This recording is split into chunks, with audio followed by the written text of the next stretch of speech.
Hey everyone, today I'm talking about The Fog, directed by the master of horror, John Carpenter. Now, this was released in 1980, and it's about some mysterious fog, believe it or not, which covers a small town. But the fog is actually filled with ghostly pirates out for revenge. It's a bit of a slow burn for some, but believe me, stick with it, because the tension and dread build as this town gets gradually covered by this ominous, otherworldly, supernatural, glowing fog. Honestly, it looks amazing even now. Apparently, John Carpenter was inspired by a trip to Stonehenge while he was over here promoting Assault on Precinct 13. He saw a fog in the distance, which must have looked incredibly eerie because, well, Stonehenge looks creepy as hell without any fog. Anyway, don't miss out on The Fog. It doesn't seem to get as much love or attention as some of John Carpenter's other films, but that might just be because of the simplicity of its plot, but honestly, I think it's great. Anytime it's foggy over here, I'm always creeped out because of this movie. Today I'm talking about the 1976 horror film Burnt Offerings. It's about a family who buys a house at an amazingly low price and think they've got the deal of the century. The only issue is the house is evil and it's affecting the family the longer they live there, so why don't they just leave? Easier said than done. With a boatload of stars including Bette Davis, Oliver Reed and Karen Black, Burnt Offerings is a really creepy psychological haunted house film. Absolutely one of my favourites growing up, and I really saw it too young. There was one scene in particular where the family are trying to escape the house, but the mother is nowhere to be seen. She's later discovered rocking back and forth in the attic. If you know the scene, you know what comes next. It's a very simple but very effective moment, one that will stick with me forever, so go and watch it. Based on a novel by Stephen King and directed by Tobe Hooper, today I'm talking about the TV miniseries Salems Lot. It's about a writer who returns home to find that people in his hometown are being turned into vampires. With the aim of a few new friends, he aims to find out what's really going on that house on the hilltop. Stephen King's 1975 novel was adapted to TV after Hollywood failed to produce a script worthy for the big screen. I mean, if you've read one of his books, you know that probably makes sense because they're like 1 billion pages. I was kind of traumatized with this series as a kid. Same with another series adapted from a Stephen King book, which we'll probably get into in another video. But this is a horrifying scene with a vampire boy flying outside a friend's window asking to be let in. With the billowing glowing clouds and the creepy music and those yellow eyes, it's back of the couch stuff. I remember not being able to sleep after I first saw this, and the reason I like to keep my curtains shut when I go to sleep. Go watch Salem's Lot. Released in 1981 and directed by John Landis, today I'm talking about American Werewolf in London. While on vacation in England, 2 American backpackers are attacked by a wild beast. One doesn't make it out alive, but the other survives, almost being fatally wounded. Can you see where this is going? After a narrow escape from death, David begins to experience changes. It seems he's turning into a werewolf. But can he rein it in before the whole moon arises and it's far too late? The initial script for the film was deemed far too funny for a horror film and far too scary for a comedy. But with previous successes with films like National Lampoon's Animal House, John Landis was able to get this horror comedy produced. Setting it in the UK gave this film a somewhat bleak atmosphere compared to a lot of the other horror films I saw growing up. One horrific key scene in this film that stuck with me all these years doesn't even have any werewolves in it. Kind of. It's a nightmare scene where David's terrorized by demonic home invaders. It's absolutely brutal. You know what? You can actually get those as figures. I mean, why would they do this? I kind of want them. Anyway, go watch An American Werewolf in London. It's brilliant. And hit that subscribe button below if you want to see more of these quick lookbacks. Set in space where nobody can hear you scream, today I'm talking about the 1979 Ridley Scott film Alien. While on a routine mission, the crew of the cargo ship Nostromo answer a transmission from a nearby moon. Deciding to investigate, they suit up and head to the source, only for one of the crew to become infected by an alien life form. All seems well and good when a life form detaches and dies, but the crew have a new problem, a new deadly alien with acid for blood, killing them off one by one on their own ship. Apparently Ripley, played by Sigourney Weaver, was supposed to die at the end during the final confrontation with the alien. In fact, it was originally set out that she was going to get her head bit off by the alien, and really glad this didn't happen, not just because the sequel Aliens is an incredible film too, but because Ripley really does deserve to live after everything she goes through in this. Talking about the sequel Aliens, I actually saw that before I saw this, and I was not prepared for the tonal shift. It's far more terrifying than the action-packed sequel, made more so by the fact that this crew aren't mercenaries. They're normal workers unprepared for the terrifying situation ahead of them. One key scene for me is when Dallas, the captain of the ship, attempts to flush out the alien while manoeuvring the air ducts with a tracker. It's incredibly tense stuff and still makes me jump when the alien appears. So do yourself a favour and add Alien to your watch list, especially if you've somehow managed to miss it. Friends to the end? Well, let's find out, because today I'm talking about the 1988 Tom Holland film, Child's Play. A single mother buys his son a good guy doll for his birthday, but how unlucky, it's been possessed by the spirit of serial killer Charles Lee Ray. After some gruesome murders occur, will she come to the conclusion that it's Chucky the doll at play, or continue to think that it's his son acting up before it's too late? You know, originally the good guy doll was supposed to have fake blood, which would have been really bizarre. I mean, yeah, you can get dolls that cry and pee and even poop, but bleed? That's messed up. I'm glad they went for a standard sort of doll, but let's be honest here, the good guy doll is creepy as hell anyway. One key scene for me in this film is when the mother discovers that there were no batteries in the box with the doll, so this doll's been talking all this time without any power. When Chucky then comes alive for the first time in front of her, it's actually more hilarious than scary, if I'm honest, because he just swears his plastic little head off. And coincidentally, the film was actually titled Batteries Not Included, but it had to be changed for obvious reasons. But yeah, this film did pretty well. It spawned off a bunch of sequels, spin-offs, a reboot, and even a TV show. Not bad for a killer doll, hey? Oh, and I've not actually seen the TV show, so if you think it's worth seeing, please do let me know in the comments. I've just not been able to catch it yet. They're here, and that means today I'm talking about the 1982 Tobe Hooper film, Poltergeist. A family move into a new home in the suburbs. They've got everything they could need. They've got loads of room for the kids to run around, a big kitchen, even a pool. Just one thing, it's haunted, and the hauntings ramp up, eventually leading to the abduction of their daughter, Carol Ann. In desperation, the family bring in a spiritual guide to help recover their daughter and end this horror once and for all. Originally, the project was set out to be a sort of sequel to Steven Spielberg's Close Encounters of the Third Kind, actually called Night Skies. Cool title. But director Tobe Hooper wanted to concentrate on supernatural rather than science fiction elements. And I'm glad he did, because this film was really scary for me growing up. It was all about the clown scene. While in bed, Robbie, the son, attempts to sleep, trying to ignore the clown doll at the end of his bed. I mean, to be fair, that is one creepy clown doll. He wakes up moments later to find the doll has disappeared, and after looking under his bed, is grabbed by the doll and pulled away. It was the creepiest thing ever to me as a kid. I mean, I never liked clowns anyway, but let's be honest here, clowns have had a bad rap for the last 30 years or so. Nobody likes them. I mean, when was the last time you saw Ronald McDonald? Anyway, go sit close to your TV sets and watch Poltergeist. It may have been scripted, but for an 11-year-old, this was as real as can be.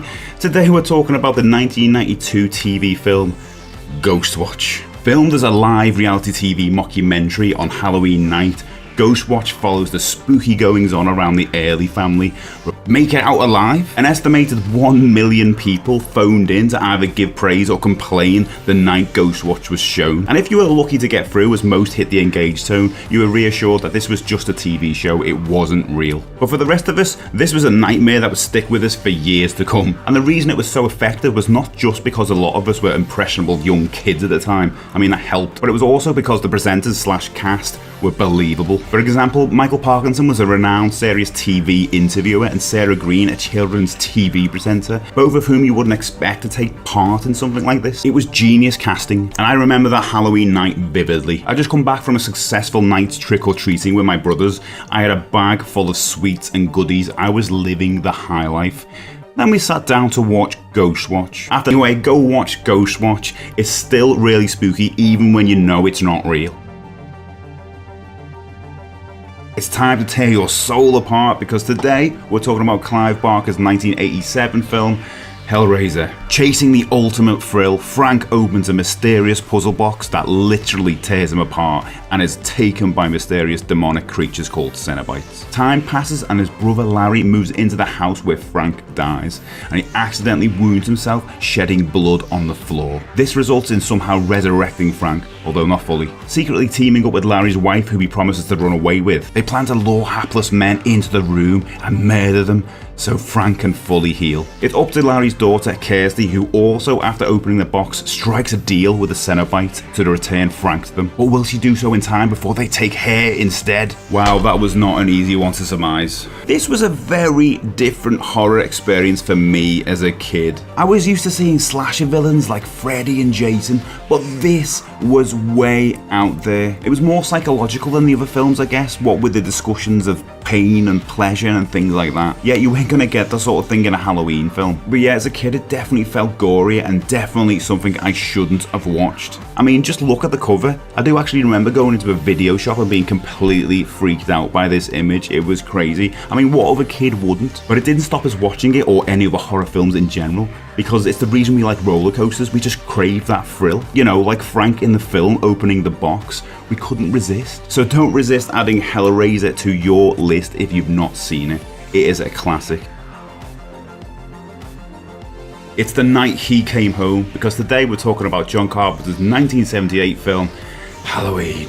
Years after murdering his sister, Michael Myers escapes a mental hospital to return home to wreak havoc on Halloween night. Will babysitter Laurie Strode manage to evade him long enough for Michael's psychiatrist, Dr. Loomis, to finally catch him? This is definitely up there with my favourite horror films, and I think the reason is that it's so simple, but yet so effective. Michael Myers is described as the shape in the credits, as well as being a force of nature by John Carpenter. There's no real motive, he can't be reasoned with, he just kills, and that's scary. His iconic mask was actually created using a Captain Kirk mask with a few modifications. That pale, featureless expression is incredibly haunting, especially coming out of the dark. All these elements fused with an incredibly iconic and unsettling soundtrack have given this film and franchise legs for many years to come. A key moment for me is just after Laurie stabs Michael. He's laid out flat in the background while Laurie is attempting to recover. All of a sudden he rises almost robotically and turns towards her. It's really well done and very creepy, and it actually puts me in mind of The Undertaker from wrestling, which is such a weird connection, I know, but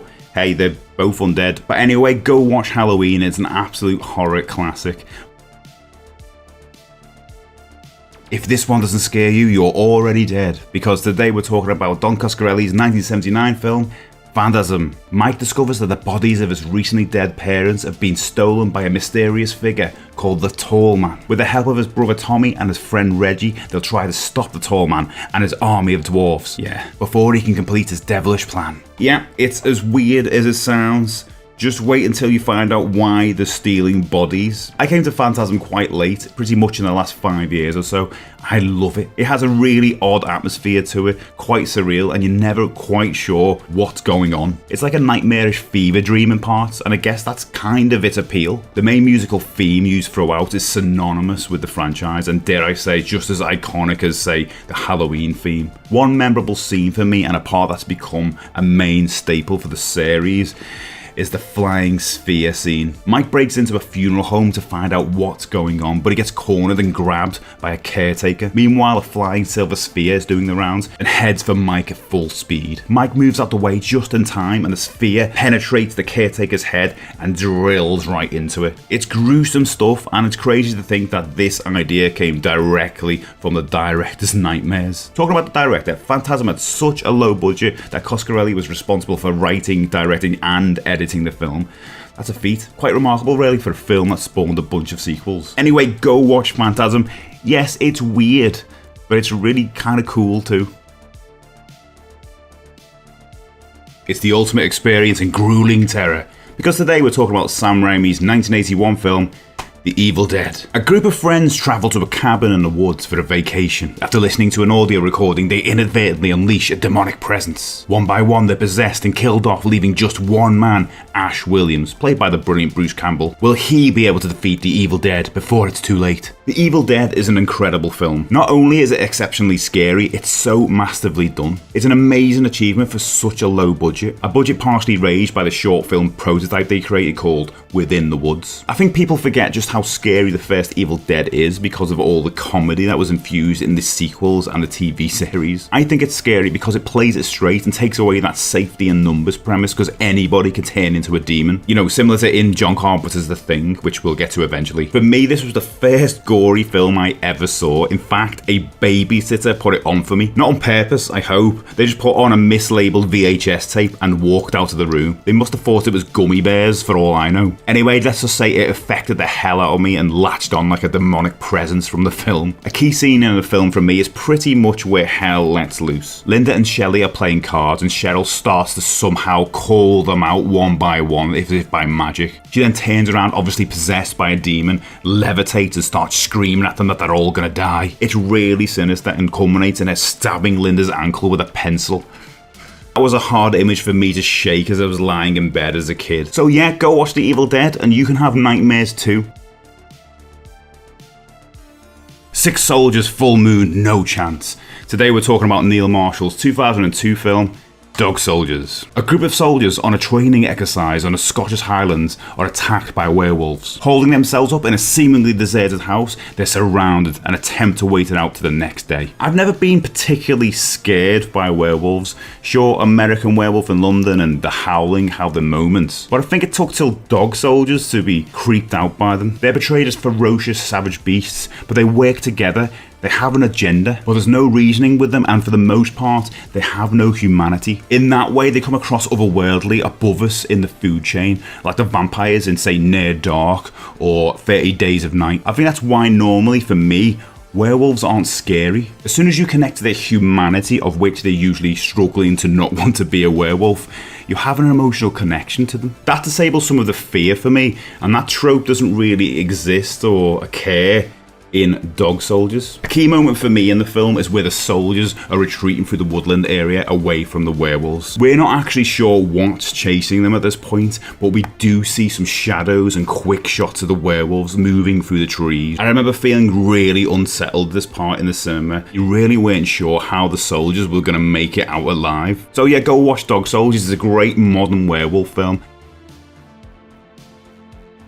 From the King of Terror, a chilling new dimension in horror. Today we're talking about Tommy Lee Wallace's 1990 TV miniseries, It. Ominous murders are happening in Derry and it's all too familiar for Mike Hallen. Remembering a childhood pact, he calls upon his old friends to help put a stop to the evil once and for all. I mentioned my fear of clowns in the recent video for Poltergeist, but my word, that's a walk in the park compared to Tim Curry as Pennywise in It. For me as a kid watching this, he was absolutely spine-chilling as that clown. Apparently Malcolm McDowell, Roddy McDowell and Alice Cooper were originally considered for the part, but wow, they really struck lightning with Tim Curry here. He was able to channel a sort of an approachable buffoon-like quality, not a million miles away from the ghost catcher character in Chitty Chitty Bang Bang, and just like that become completely savage and barbaric. That whole package with the look, apparently influenced by Lon Chaney and Phantom of the Opera, solidified a nightmare icon for us kids growing up. There's a bunch of key moments in this, but for me I'm going to go for a classic, and that's where Georgie meets Pennywise at the start. It's still terrifying. I thought after watching the remake, which was okay, it wouldn't be as scary anymore because I've seen that scene play out so many times, but I actually watched it before making this video and wow, it still stands up and it gave me shivers. So yeah, go watch It. I mean, the film It. If Nancy doesn't wake up screaming, she won't wake up at all. Yeah, because today we're talking about Wes Craven's 1984 film, A Nightmare on Elm Street. There's something strange going on in Elm Street. Teenagers are being killed by a horrific figure with a bladed glove who attacks them in their dreams. Nancy, who's next to be targeted, must uncover the sinister truth behind it all and confront the killer before it's too late. A killer that attacks you in your sleep? How can you not be afraid of that? For most of us as kids, being in bed under the covers was our safety zone. Nobody could get us there, as nut as it sounds. And yet, if you fall asleep, Freddy can get you. Nobody's safe.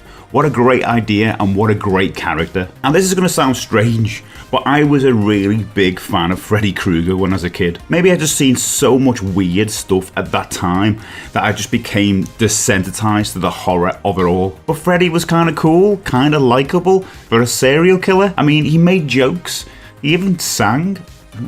He was very different to the other horror icons of the time, more similar to the likes of Chucky from the Child's Play movies. He had a personality. He was actually named after a bully when Wes Craven was young. Now, I don't know about you, but I just couldn't imagine anybody else but Robert Englund in those movies in the 80s. He just brought a bit of a devilish charm to that role. Now, this film isn't even my favourite Nightmare on Elm Street film. That would go to Dream Warriors. But I love the unfolding mystery to this one. It feels like a proper horror film, especially because Freddy is subtly used and there's far less humour. That comes later. A key moment for me is when Tina and her boyfriend Rod are sleeping together. Tina dreams of being chased by Freddy, and as she's caught, Rod wakes up to see her thrashing all over the room, including the ceiling. It's absolutely amazing but incredibly done, achieved with a rotating room, which is crazy when you think about how much work had to go into filming this scene. So go watch A Nightmare on Elm Street, but be careful when you sleep.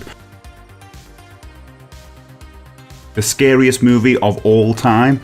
Today we're talking about William Friedkin's 1973 film, The Exorcist. Regan is a lovely kid, but she has one small problem. She's been possessed by a demon, perhaps even the devil himself. When her mother reaches out to priests for help, their faith is tested as Regan's torments develop. Now, I actually first saw the film when it was re-released here in the UK in 2000. I remember that screening vividly as a friend I went with actually fainted. That really set the tone. It was a film I knew of mostly due to my parents telling me how scary it was for them when they first saw it back in the day. And it's hard for me to envision what it was like seeing this for the first time back in 1973. You know, having a young girl utter those horrible things and do that awful thing with the cross. I mean, I think that would still be infamous now, I reckon, but back then, wow. Apparently Jamie Lee Curtis was asked to audition for the role of Regan, but her mother, Janet Leigh, turned it down. Linda Blair ultimately got the part, obviously, and wow, what a performance for such a young kid. The film itself is a masterpiece and gets better with each watch. The slow build of dread to the intensity of those bedroom scenes, it's powerful stuff. Now, I'm not religious, but this film is all about your suspension of disbelief. While you're watching, you truly do believe in God and evil and everything in between,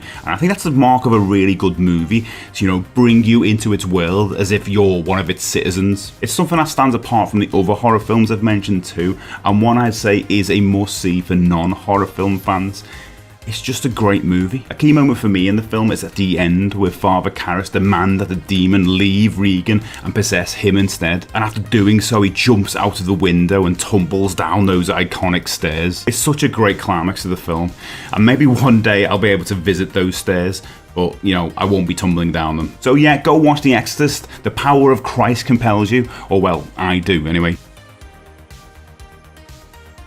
Man is the warmest place to hide. Today's quick look back is John Carpenter's 1982 sci-fi horror, The Thing. Set in Antarctica, a group of American researchers visit a nearby Norwegian base after an ominous encounter with one of their team. Finding everybody dead, they discover the remains of a strange creature which they take back to their own base to analyse. Time passes and the researchers become paranoid as it becomes evident that the creature or thing has the ability to mimic and assimilate other life forms, including themselves. Now, straight off the bat, this is my all-time favourite horror film. This is one of those films I watch every year over Halloween without fail. Not only is it a fantastic film about paranoia and survival, filled with the most amazing special effects, but it also stars one of the coolest ever 80s action heroes, Kurt Russell. There was just something about him and John Carpenter teaming up in those 80s movies, proper lightning and bottle stuff, fantastic films. But to be honest, this film wasn't that well received when it was released. It barely made a profit and it wasn't a hit in any sense of the word. Maybe people weren't ready for this at the time, but it definitely grew a fan base when it hit home media. A key scene for me in the film is where they attempt to perform a test to bring out the thing who may be mimicking one of the researchers. They do this by testing each of their blood samples with heated wire one by one. It's incredibly tense stuff, and when it gets to the sample whose is the thing's, all hell breaks loose, and it's awesome. So go watch The Thing, This Thing. The Night No One Comes Home. Today we're talking about Tommy Lee Wallace's 1982 film Halloween 3, Season of the Witch. Yep, the one without Michael Myers. When a man brought into hospital is brutally murdered under mysterious circumstances, Dr. Daniel Chalice decides to investigate. Along with the dead man's daughter Ellie, Chalice ends up at the Silver Shamrock factory where ominous Halloween masks are made. So you may have noticed there was no mention of Michael Myers in the synopsis just then, because he's dead. After Halloween 2 was supposed to kill him off properly, the series was supposed to continue as an anthology. Each year, a new spooky story and a fresh director, and to be honest, I would have loved that. This film is incredibly tense, there's no time for a breather as it builds and builds to its dark conclusion. That's helped a lot by the fantastically manic performance by Tom Atkins and a stellar soundtrack. John Carpenter and Alan Howard were on music duty for this film, and wow, what a soundtrack. It's definitely up there with my favourites and 100% underrated, definitely in the shadows of the Michael Myers themes. But with this film, I really love the idea of using witchcraft and technology. It's an interesting concept, and those masks used to freak me the hell out as a kid, but I suppose that's what Halloween is all about. A key scene in the film for me is where a family is subjected to watching the Silver Shamrock Halloween advert. Their child puts on a Halloween mask as instructed in the ad, and seconds later collapses onto the floor. Hundreds of bugs and snakes and all kinds of creepy crawlies just start piling out of the mask and ultimately kill all the family. It's horrifically unsettling, especially to the soundtrack of that horrible advert. So go watch Halloween 3 because there's not many days until Halloween, etc. If you love being scared, it'll be the night of your life. Released in 1985 and directed by Tom Holland, today's quick look back is Fright Night. Charlie's got a new neighbour, but there's one problem. He's a creature of the night, a vampire. With the help of the TV vampire killer Peter Vincent, they attempt to stop the vampire before he kills them all. I always took it as a horror comedy growing up, which I guess it is, but watching it now as an adult, I realise all of the mature themes, including some really gruesome special effects. I guess it was the fantasy nature of it too that made it less scary, more fun, if that makes sense. In the same way with The Burbs, for example, where you have a potential monster moving into the area, the kind of situation that could potentially happen to any of us. Hey, we've all had monsters for neighbours at some point in our lives, eh? Roddy McDowall as the out-of-work TV vampire killer absolutely makes this film for me though. I'd actually say the same for David Tennant in the remake, which I actually thought was okay. But here I just love the idea of a fake vampire killer meeting the real thing, and Roddy brings so much fun to the role. One memorable scene for me is when Charlie and Peter chase the vampire into the basement. Charlie is confronted by his girlfriend Amy, who's recently been turned, and he tries to repel her with a cross. She tries to emotionally guilt trip him, and as soon as he steps forward, she raises her head to reveal the most gruesome transformation. It's the biggest fright of the film, and apparently it was a last minute idea. It works so well, so much so that they actually included it as the face in the poster. So yeah, go watch Fright Night. Do you know anything about witches? Because today we're talking about Dario Argento's 1977 film Sesperia. A young American woman enrolls at a German ballet academy, unaware of the sinister goings-on behind the scenes. After some brutal murders take place, will she uncover the truth before she's next? As much as this film is scary, and I mean it is scary, it's actually quite freaky, it's also quite beautiful. The art deco design of the school mixed with the deeply saturated colours works so well. Every frame is a painting, as they say. This works in its favour when you lose grasp of the plot now and again, which I do tend to. The incredible soundtrack by Goblin, who are more than just music, they're a character. Sometimes the music is uncomfortably high in the mix, which just adds to how unsettling this film is overall. A key moment for me in the film is when Sarah, one of the girls in the school, is chased around the corridors by somebody unknown. Trapped in an attic room, she escapes through a small window just before the door to the room is opened. Unfortunately, the window leads to a room full of razor wire she's just fell into. Trapped here, the killer arrives and slits her throat. It's horrible, really unsettling, and it's only later when it hits you. Why did they have a room full of razor wire? But anyway, go watch Sesperia, it'll freak you out, but it's awesome. A nightmare of terror travelling aboard the Horror Express. Yeah, that's right, because today we're talking about the 1972 horror film Horror Express. While aboard a Trans-Siberian train, the passengers are stalked one by one by a mysterious alien being. Now, if you're not already sold by the sight of Christopher Lee and Peter Cushing, then I don't know what I can do for you. Absolute legends through and throughout, most notably known for their collaborations through the Hammer horror films, of which this isn't one. And you also get the added bonus of Telly Savalas turning up later on in the film too. It's a very atmospheric gothic horror and a bit of a hidden gem of a horror film, I think. Sure, it's a bit campy in places, mostly due to the dub voices and sounds, but it is very creepy. It certainly was for a young me watching it late at night as a kid. The soundtrack's theme is heard in various guises throughout the film, but it's when it's whistling is at its most unsettling. Well, that combined with the multiple times you see snow white eyes with blood trailing from the sockets. My favourite scene is pretty much the climax of the film, where the mad bunk, now possessed by the alien, brings back the dead soldiers as zombies on the train. Just the way this scene played out with the almost hypnotic trance-like music music and swaying ensured I was going to have trouble sleeping after those credits rolled. So get aboard the Horror Express and give it a watch. You know who to call when you've got ghosts, but who do you call when you've got monsters?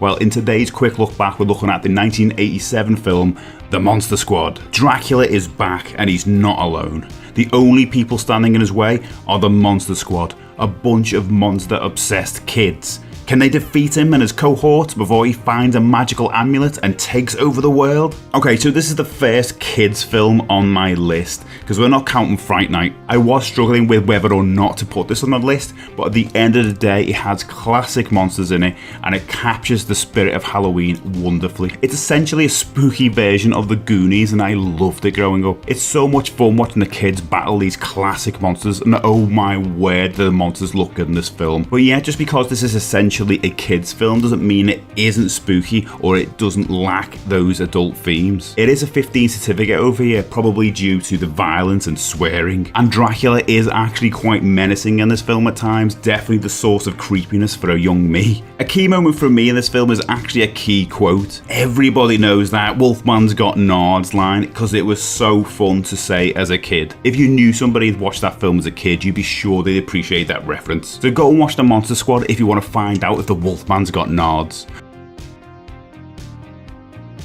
Before man walked the earth, it slept for centuries. It is evil, it is real, it is awakening. Because for today's quick look back, we're having a look at John Carpenter's 1987 film, Prince of Darkness. Staying the night in a church, a group of scientists and students are enlisted to study a strange ancient cylinder believed to contain Satan. That's a lot of S's. When the cylinder is open, all hell breaks loose. Will they survive the night or be possessed by the dark powers of evil? Now, it'll be a surprise to nobody here that I'm a big fan of John Carpenter. This is the third film on this list, as we're not counting Halloween 3. Obviously. There's something about these films in that period where you could pretty much do no wrong for me. So yeah, you could probably expect more videos about John Carpenter. But anyway, Prince of Darkness, another film I feel gets overlooked, a bit like The Fog. I think it's because people maybe think it's a bit campy and the premise is really simple, but if you look at it, it mixes a lot of genres in its horror pop. You've got religious themes, scientific themes, supernatural themes, and zombies. So yeah, there's a lot going on. The fantastic soundtrack by John Carpenter and Alan Howarth help keep the film moody and tense throughout. Seriously, like Halloween 3, this is a great record to throw on this time of year. But yeah, this film is all about tension and there's no second spared for a breather as it builds and builds toward the climax. And it's a very interesting concept to mix religion with science too. And what a cast! You get to see a lot of John Carpenter familiar faces such as Victor Wong, Dennis Dunn, Peter Jason, and Donald Pleasance, and even throw in Alice Cooper for good measure, who actually gives a great performance but is creepy as hell. A key moment for me is when Walter is trapped in a cupboard and he's desperately trying to get out before the possessed Catherine gets him. With the music and the editing, that scene just keeps me on the edge of my seat. So go watch The Prince of Darkness, or basically watch any John Carpenter 80s movie. Long live the new flesh, because today we're talking about David Cronenberg's 1983 film, Videodrome. Max Wren, a TV programmer of, let's say, mature content, stumbles across a satellite signal showing explicit, violent footage. Titled Videodrome, he seeks to find the source of the show, but begins to lose touch with reality as he nears closer. The idea for this film came from David Cronenberg himself. As a child, he managed to pick up some unknown television signals and was worried that he'd stumble across something he was not meant to see. Now, I'm not normally into body horror, or should I say, I'm not into body horror anymore or as much, but I do love this film. It sits really well with Halloween 3 for me, and I've just realised I bring up Halloween 3 a lot. But both films have somebody uncovering these large horrific conspiracies with these deeply foreboding soundtracks. I'm absolutely hooked by them. Well, maybe that says a lot about me. But anyway, a key moment for me in the film was when Max, now suffering from hallucinations, encounters Nikki Brand as the TV, enticing him closer. The pulsating TV, coupled with Nikki's heavy breathing, is obviously meant to be erotic, but so creepily done, and an interesting concept to fuse technology and erotica. A theme not dissimilar to Cronenberg's later film, Crash. The effect still looks great, but what do you expect from the same team who worked on American Werewolf in London? So go and watch Videodrome, but don't get hooked. Don't dare see it alone. Because today's quick look back is 1958's Dracula. Jonathan Harker arrives at the castle of Dracula to start employment. Unbeknownst to Dracula, Harker intends to murder him as he is in fact a vampire. But alas, he fails. With the plan foiled by Dracula, it's now up to Van Helsing to finish the job before it's too late. Now, I didn't grow up watching the Universal horror movies when I was a kid. I got into those a lot later. But I was absolutely obsessed with Hammer horror, especially the Dracula series. Christopher Lee oozes as much charisma with the role as he did terror, and he hardly said a word. It's actually weird to hear him speak as Dracula, as he does a little in this film. Apparently he was just paid £750 for the role. I wonder how much that would be in today's money. But anyway, you've also got the amazing Peter Cushing as Van Helsing. Is there any better duo? I think I've asked that in a previous video. These films used to transport me far and wide and years back into these amazing gothic worlds. And as well as the huge castles with endless chambers, I really used to love the taverns in these films too. They're always full to the brim with life and indulgence. And in this film you have our man Van Helsing walk into a tavern and all the fun and frivolity stops. You can almost hear a record scratch. It's wonderful. There are so many classic moments in this film, it's really hard to choose, and I initially wanted to go for Dracula's entrance because it's so iconic. But if I'm going to be brutally honest with myself, my favourite moment is the face-off at the end. Van Helsing, fearless and unafraid, faces Dracula and betters him. For a second we think he might be done for, but it's seemingly just a plot, and bam, Van Helsing exposes Dracula to daylight and it's all over. Fantastic. So go and watch Dracula, you bloody well should. Saving the world from witches is a tall order for a boy they've turned into a mouse. Today's quick look back is 1990s. The Witches. Based on the Roald Dahl book, The Witches is about a young boy called Luke and his grandmother Helga, who stay over at a seaside hotel, unaware that also in attendance is a convention of witches. Plotting to get rid of children once and for all, can the witches be stopped before their evil plan is carried out? Now, this is a comedy horror and it's only rated as a PG because it's basically a kids film. That said, there's a lot in here that's terrifying for kids, and I have a lot of nostalgia for this as I saw it a lot of times growing up. And being a massive Roald Dahl fan as a kid, I absolutely loved the book, and although there are some changes between the book and the film, namely the ending, I think it's a really good rendition, and I've not seen the new version of the film, so do let me know what you think about that in the comments. So what's scary about this film then? Well, as the title suggests, those damn witches. I mean, for one, the scene where the High Grand Witch peels off her face, as in like peels off her skin to reveal her true form.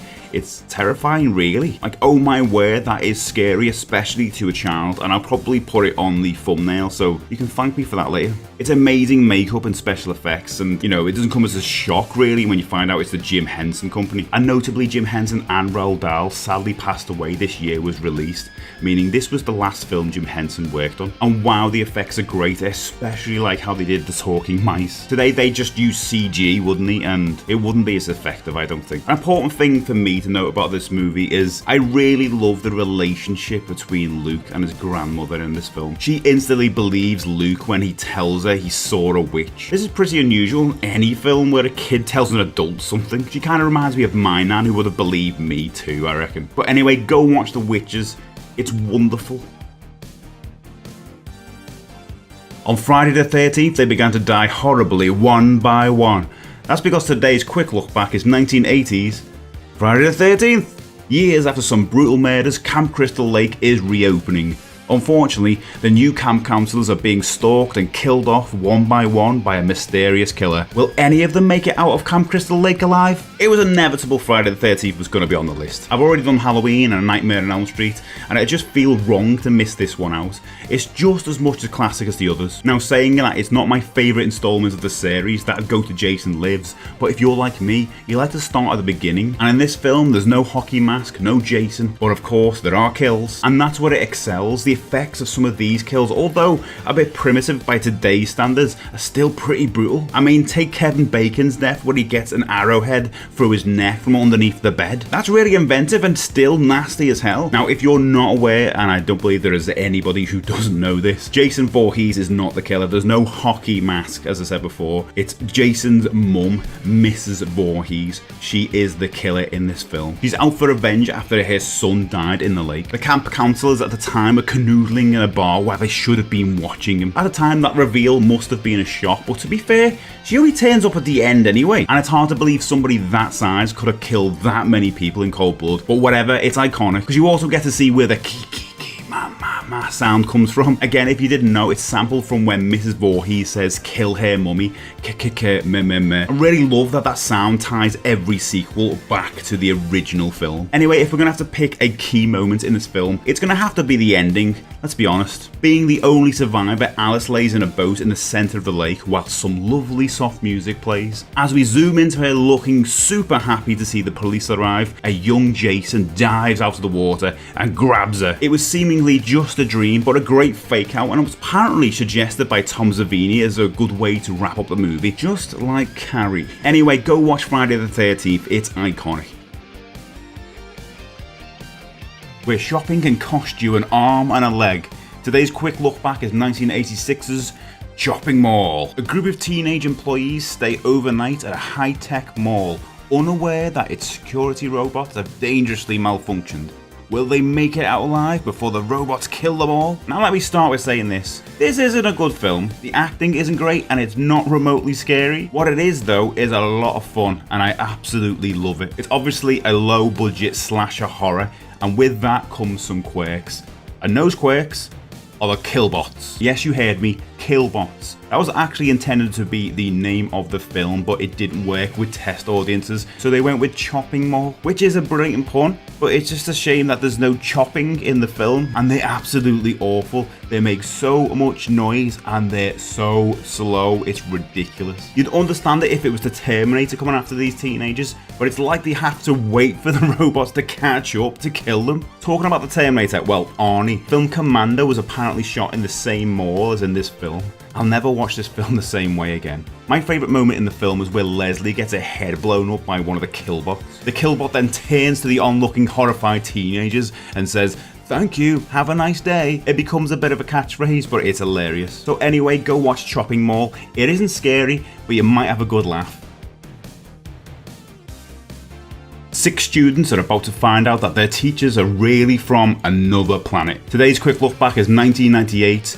The faculty. The teachers at Harrington High School are being taken over by aliens. It's up to the unlikeliest group of students to come together and stop their evil plans. Will they manage to do it in time before they get taken? This film is peak 90s teenage horror. Just a couple of years after Scream and when the Buffy the Vampire TV show was in its stride, this captures that 90s moment perfectly, and it actually feels like a crossover between those things too. I mean, similar to Scream and Buffy, the film is very meta and self-referential. That's not an easy word for me to say. But anyway, for example, they refer to how Invasion of the Body Snatchers ends. There's nods to other films as well, such as Men in Black and obviously The Thing, you know, John Carpenter's The Thing. It can't be a coincidence because there's a testing if you're an alien scene as well as a head crab. And while not as scary as some of the other films I've talked about recently, it's a hell of a lot of fun. Due to the body snatching theme, it keeps you guessing who's really who right to the very end. And there's obviously a lot of films which dabble with this theme, but I love seeing it play out in a school. It kind of gives you a horror version of the Breakfast Club kind of vibe, especially since all these social classes are so simply etched out in the film. And I know that's kind of a cliche for these high school films,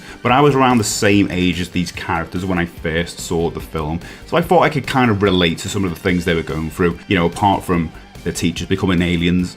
A key scene for me in the film is when the group have captured the turned headmistress. They attempt to get her to take a drug that'll destroy the alien parasite, but she refuses. Casey then goes to plan B, which is to plunge it right in her eye, followed by Stan shooting it. The absurdity of how extreme it is obviously played for laughs, but it's a nice breather in between all the tension. But anyway, go throw on some Offspring or maybe some Creed, and then go and watch The Faculty.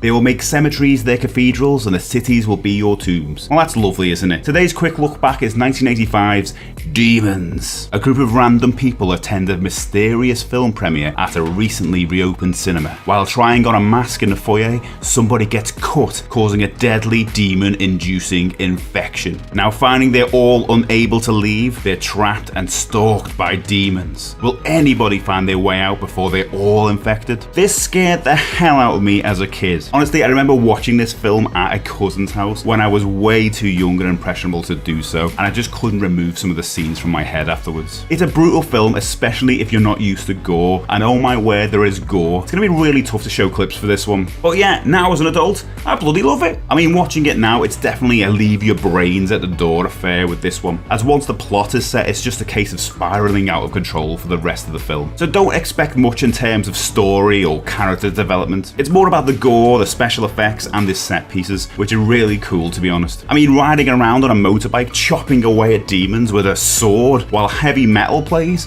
what's not to like about that? Then a helicopter crashing through to the cinema and then slicing away at the demons with its blades? I mean, wowzers, kind of brings to mind the lawnmower scene in Brain Dead, if you remember that. Just take a look at the soundtrack too. Not only has it got a great original score by Claudio Simonetti, it's got some great songs by Billy Idol, Saxon, and Go West. It's so weird but really funny when their song We Close Our Eyes comes on. It just completely takes you out. I mean, it does take you aside from the tension and all the gore, so it's a much needed break, but it is funny. Anyway, I've already talked about some amazing key scenes, but there's one iconic image I want to mention too. It's the sight of the demons walking up the stairs towards the foyer. The way it's lit with the white glowing eyes against the cold blue light. It's obviously terrifying, but it's a really cool image. Apparently the glowing eyes effect was achieved by the actors wearing some kind of refractive paper over their eyes. It looks so cool. So cool, in fact, they used this image for the poster. But yeah, go watch Demons. It's awesome, but yeah, beware, it is pretty gory.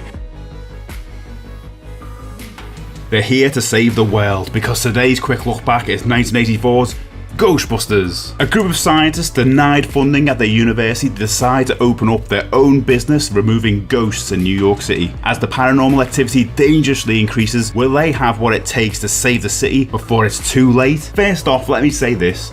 This is a perfect film. It's able to do something that seems so difficult to get right, and that's fuse comedy with horror. And I think they were able to do that because they started with the horror first. I mean, Dan Aykroyd is an avid paranormal enthusiast. Seemingly he always has been. So he took this stuff really seriously. He's obviously a comedian too, but you combine that with Harold Ramis, who'd also written Animal House, Caddyshack, and Stripes. And then you sprinkle on the comedy genius of Bill Murray, and you've pretty much got lightning in a bottle. But yeah, I think it actually works because it's scary as well as funny. If you delve too far one way, it just doesn't work. That was my problem with the 2016 version of Ghostbusters. It had no darkness to it. It was just fluff. But this film has scary and even profound moments. You have Ray and Winston, not Ray Winston, talking about the end of the world, and it feels really important, even chilling. And as quirky as the giant Stay Puft Marshmallow Man trampling through New York actually is, it's also really unsettling, especially when you're a kid. I mean, that horrifying face it pulls when the Ghostbusters attempt to attack it with their proton packs, that stayed with me, and I hated it. Anyway, it's a film I rewatch multiple times a year, not just at Halloween, but you can't escape it this time of year, especially because of that iconic theme song. So go answer the call, go watch Ghostbusters. It's one of the best films ever made. But before that, go and watch one of these videos.